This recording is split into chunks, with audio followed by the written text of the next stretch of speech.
سلم على أخوك.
اليوم نتحدث عن موضوع الجمال. أمر طبيعي فطري إنساني، الإنسان يحب الجمال بكل أشكاله، ولكن عندما يحيد حب الجمال عن الصراط المستقيم ويتحول إلى مبالغات ويتحول إلى هوس، هذه مشكلة. هوس الرقبة. في إحدى قبائل بورما عندهم هوس في موضوع جمال المرأة متعلق بطول الرقبة. كل ما طالت الرقبة كلما زاد جمال المرأة، وبيبدأوا يلبسوهم زي حلقات من عمرهم 5 سنوات، كل سنة يزودوا حلقة وقد تصل إلى 30 سنتيمتر تقريبا الطول، وتقريبا يصل إلى 10 كيلو الوزن من الأشياء اللي بتتحط في الرقبة، وكمان يتغنوا فيها. كل هذا من أجل ماذا؟ من أجل لفت النظر والانتباه ومن أجل هوس الجمال. ونستمر أيضا في هذا الهوس في اليابان. كانت العوائل الغنية زمان لما يخلفوا بنت لما يصير عمرها 3-4 سنوات يحطوا رجلها في شيء ضيق كده بحيث رجلها ما تكبر، لأنه من علامات الجمال عندهم كان الرجل الصغيرة، فكانوا يشوهوهم يعني حتى لدرجة أنهم ما يستطيعوا أنهم يمشوا، ويحدث تشوه في القدم، العظم حق الرجل مقوسة كده. يعني أنا في الحلقة دي الحقيقة أتعجب أصلاً، يعني مين اللي بيجي بهذه المعايير؟ مين اللي بيكون جالس كده يوم وبعدين يقول تعرفوا المرأة أحلى أن تكون قدمها صغيرة، خلينا نربطها وخلينا نخليها صغيرة. وهذا هو حجم الرجل الجميل للامرأة البالغة، 4 إنش 15 سنتي. وأيضا في الصين ما يقدروا يمشوا بسبب التشوه الذي يحصل لرجلهم. سبحان الله، الله خلق الأمور بمقدار وخلق الرجل بحجم معين بحيث أنه يستحمل الجسم، فنيجي نعطل هذا الحجم علشان مفهوم مقلوب للجمال. كله خلل هنا. واحدة من الأساليب التكنولوجية لتغيير الأشكال من شيء طبيعي إلى غير طبيعي هو ده الفوتوشوب. وما أدراك ما الفوتوشوب. Hi, I'm Cameron. So you're here to take some pictures, huh? Make me pretty. Make you pretty. آخر مرة سوينا حاجة زي كده عشان البرنامج كان يمكن من 8 سنين وما عدتها تاني. اللي تقعدوا تسوي كذا وتسوي إنك كول كذا. Yeah, that's cool. All right, can we get like a big smile? You have to say a joke. Intense. تسوي له أكشن. Yeah. Perfect. طبعا لاحظوا الفكرة انه لازم كم صورة ياخد علشان يطلع صورة واحدة. اخذ يمكن 50 صورة اللي هي عادة مش انت، لا تعبر عنك. اظن كل واحد عنده الصورة دي يحطها في الفيسبوك وفي تويتر وفي كل مكان، وهي دي بيجلس 10 سنين ما يحط الا هي الصورة. فاخذ الصورة حقتي وشوفوا ايش سوى. الحين الهدف الواحد يختار الصورة اللي عجبته من ال 200 صورة اللي تصورها، وبعدين We're gonna choose again.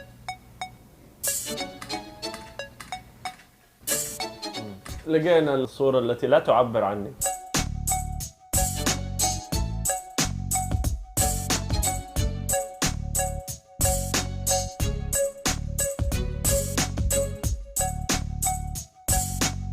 جلس ساعة، عمل رتوش، صغرني، طلعني عمري 20 سنة ما شاء الله. So that's me, huh? That's you.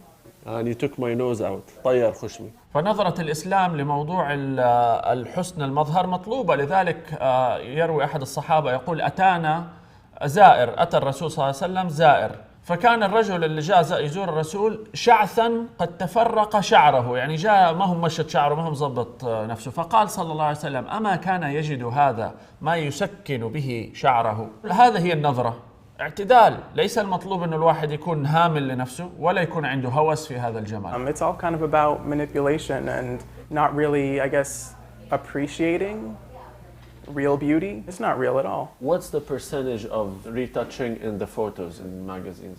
I would guess 100% of them have some kind of photoshopping done to them. وبالتالي الإنسان العادي لما يجي يفتح المجلة ويشوف هذه الأشكال اللي ما هي طبيعية، بعدين يشوف زوجته ويطالب زوجته بهذه المعايير اللي بيشوفها في التلفزيون، والمرأة لما تربط نفسها وقيمتها في المجتمع بجمالها يصير هوس الجمال، لأنه صارت المرأة شاعرة أن المجتمع لن يحترمني ولن يقيمني إلا بشكلي وبجمالي الخارجي، فالمنظومة كلها تختل. موضوع هوس الجمال يتحمل مسؤولية كل المجتمع. How does that put pressure on the regular person again? I mean, well, I would say what's that doing to society in your opinion? I would say it's probably driving up plastic surgery appointments and maybe people getting their noses fixed or getting Botox or fillers for their lines.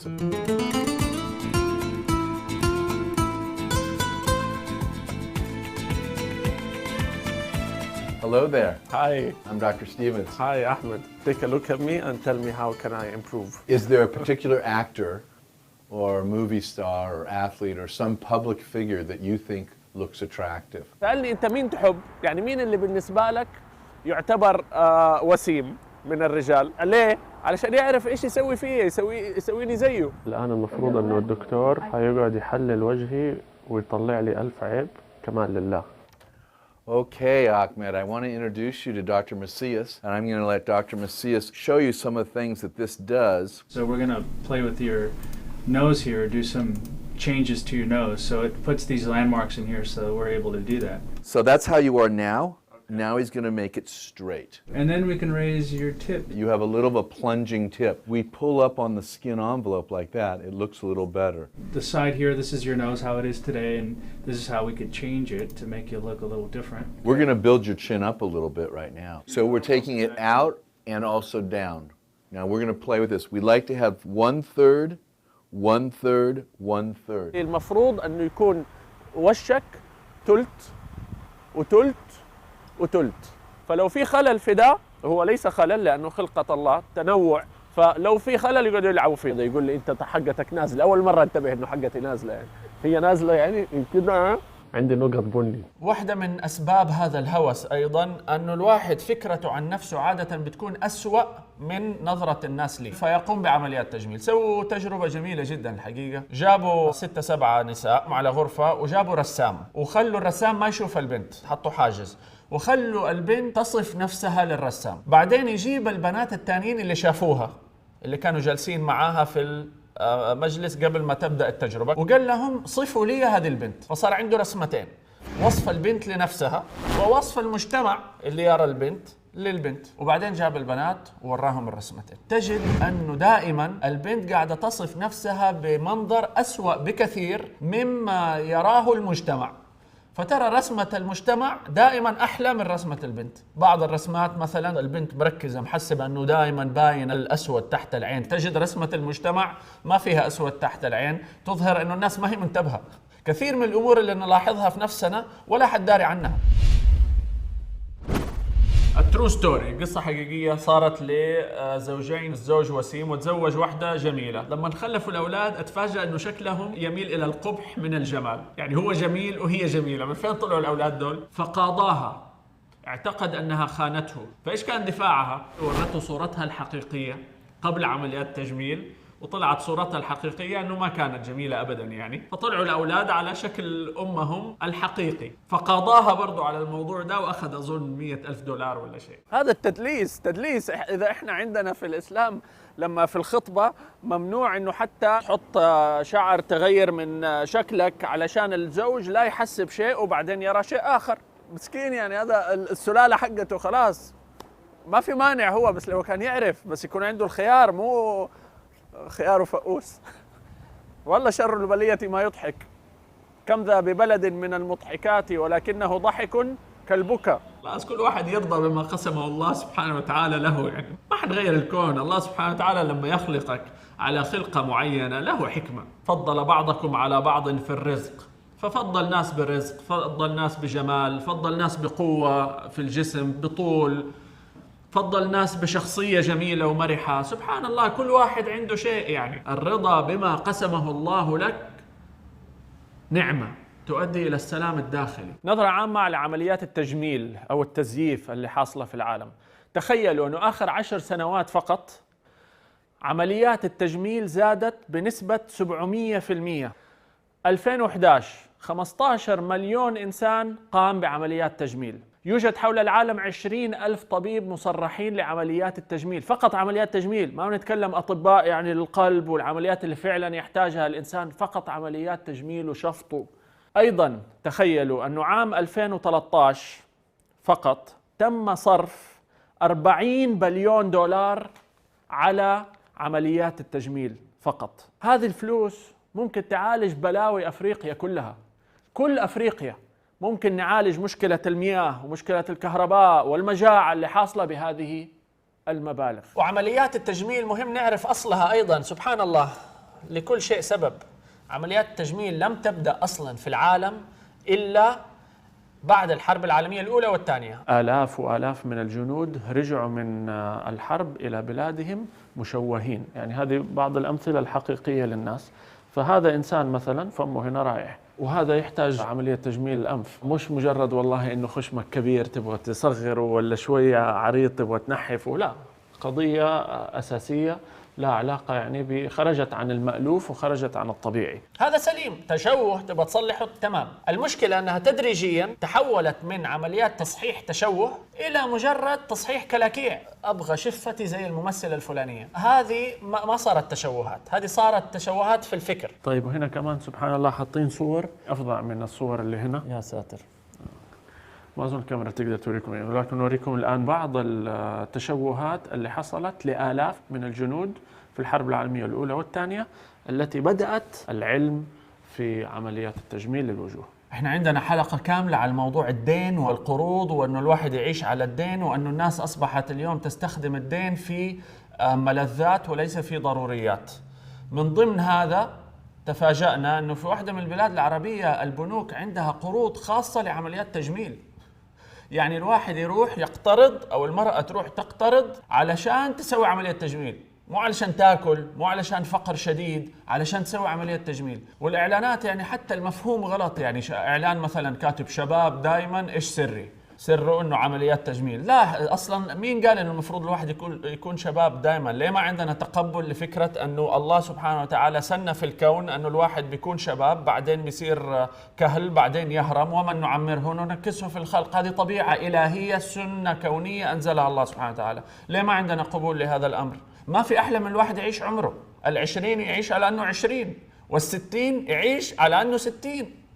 حتى يعني التعبير يعني سلبي اللي هو المتصابي أو المتصابية، اللي هي واحدة كبيرة في السن وتتصرف كأنها لسه عمرها 20-25 سنة. ليه؟ We have patients from 63 countries and from all 50 United States. In terms of the Middle East, we've had Saudis, we've had Egyptians, the Kuwaitis, we've had some North African like Tunisia, and we haven't had many South Africans. Some people come here for the wrong reason.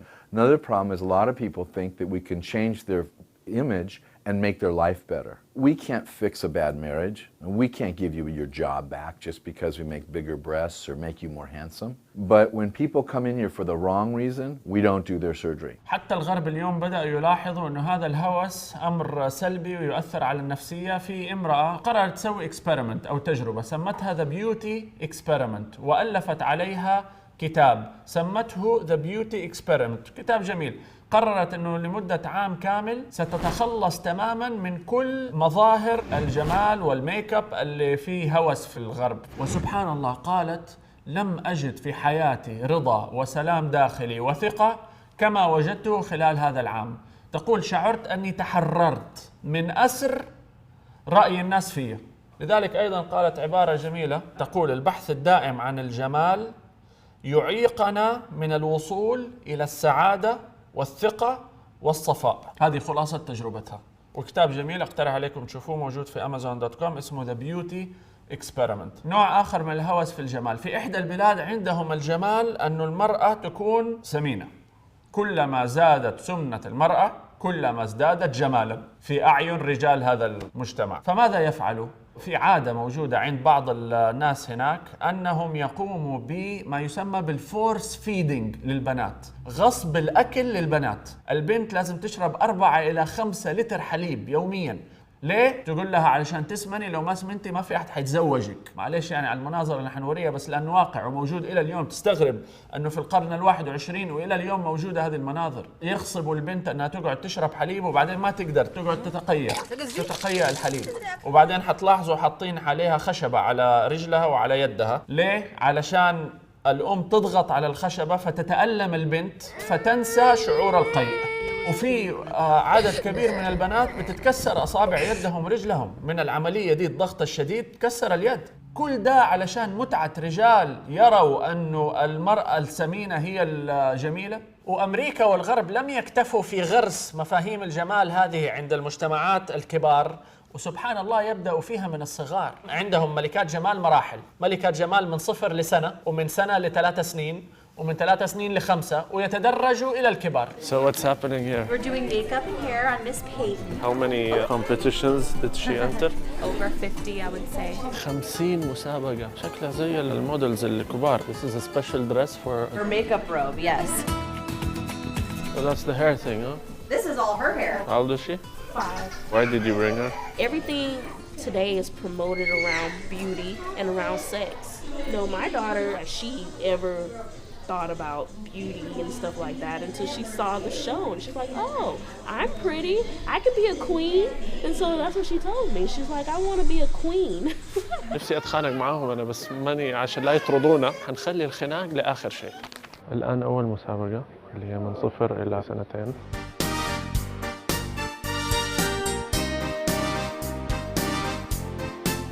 شفتوا البنت اللي قاعدة تحبي في نص الطريق؟ هم كلهم يبوا أصلا أولاد أطفال يبوا يحبوا يلعبوا. How many distinct colors of terrors? مسكينة، شوف هذه بالله، شوف نايمة. شيء مزعج الحقيقة اللي شفناه على المسرح، بيبي نايم في حجرها وقاعدة وتوديه على المسرح وموسيقى وصخب ومش عارف مين. حرام والله، هذا قتل للفطرة.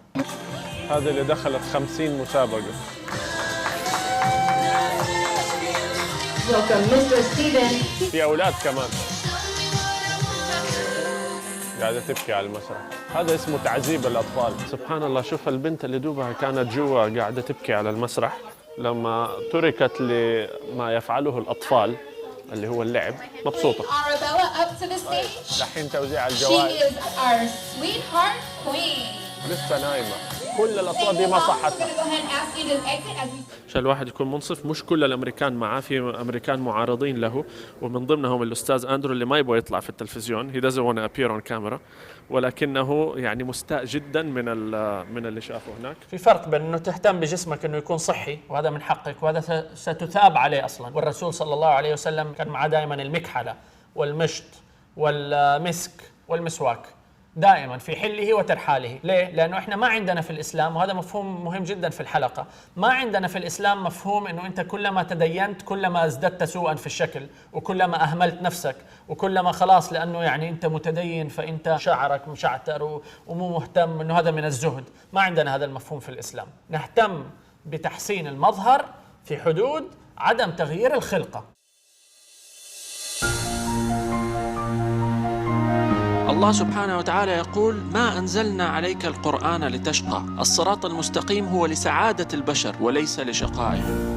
نداء منا إلينا يجوب خواطرنا، إن أحسنا أرحنا عتاب ضمائرنا. ألسنا أحق بقلب سعيد، أما آن للروح أن تستعيد عهدا جديد. فما السير في الخير إلا اختيار، وما الخوض في الشر إلا خيار. إليك القرار، لا لن يغير حالنا إلا نغير أنفسنا. هي سنة في كوننا والله قدرها. كن أنت أول من يقيم في نفسه عيشا طويل. تهدى الصراط المستقيم، بادر وغيرها.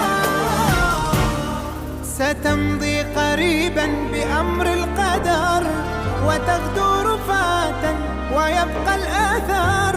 فلا تنتظر، من الآن كن ما تريد لغد، وحسن وغير إلى أقصى حد. هلما بجد يا ربنا، اهدنا الصراط المستقيم.